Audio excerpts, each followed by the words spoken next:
COPD হচ্ছে আমাদের যে ফুসফুস আছে, এই ফুসফুসের ভিতরে শ্বাসনালী আছে। এগুলির রোগ, অর্থাৎ এগুলি হচ্ছে শ্বাসনালীর রোগ।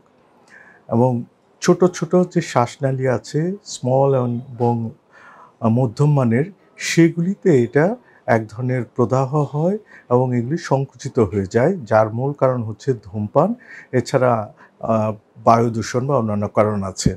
তো এটা হচ্ছে শ্বাসনালীর রোগ এবং এটা সাধারণত 40-এর পরে হয়। অনেকে এই সিওপিডি শব্দটা ইংরেজি এবং সিওপিডি সম্পর্কে জানেন না।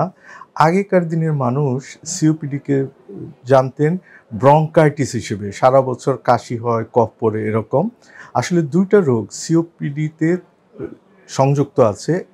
পুরাতন ব্রঙ্কাইটিস এবং এমফাইসেমা একত্রে এখন সিওপিডি বলা হয়। এটা শ্বাসনালীর রোগ এবং এতে করে শ্বাসকষ্ট হয়। অনেকেই বয়স্ক লোকের যে সিওপিডি হয় তাকে হাঁপানি বলে গুলিয়ে ফেলেন। আসলে হাঁপানি এবং সিওপিডি দুটো আলাদা রোগ, যদিও হাঁপানিও শ্বাসনালীর রোগ।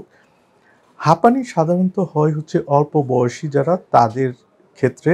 এবং এই ক্ষেত্রে দেখা যায় যে পরিবারের একটা ভূমিকা থাকে। পরিবারে যদি মা বাবার হাঁপানি থাকে, বাচ্চারও হাঁপানি হয়।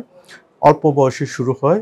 হাঁপানির সাথে ধূমপান করলে খারাপ হয়, কিন্তু ধূমপান না করলেও হাঁপানি হয়। এবং এই হাঁপানির যে শ্বাসনালীর রোগ, এটাকে আমরা বলি রিভার্সিবল, অর্থাৎ চিকিৎসা করলে দেখা যায় এই শ্বাসনালীটা আবার প্রসারিত হয়। কিন্তু সিওপিডিটা ইরিভার্সিবল, এটা ভালো হয় না।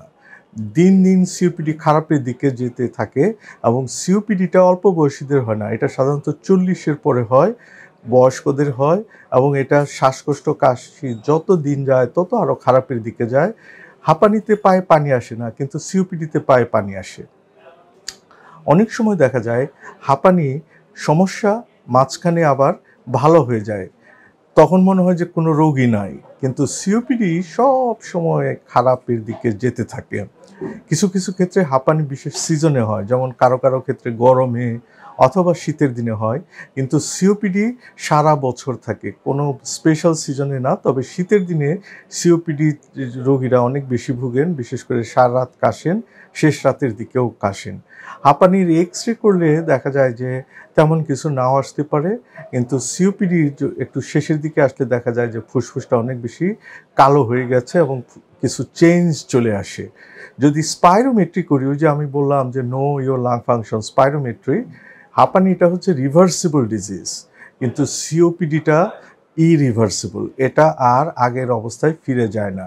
যদি আমরা ইকোকার্ডিওগ্রাম করি তাহলে হাঁপানির ক্ষেত্রে দেখা যায় নর্মাল, কিন্তু সিওপিডির ক্ষেত্রে এখানে যে ভেসেলগুলি আছে, রক্তনালী ফুসফুসের, সেগুলিতে কিছু পরিবর্তন হয় এবং দেখা যায় যে রাইট সাইডে হার্টের রাইট ভেন্ট্রিকল বলি, সেখানে অনেক পরিবর্তন চলে আসে।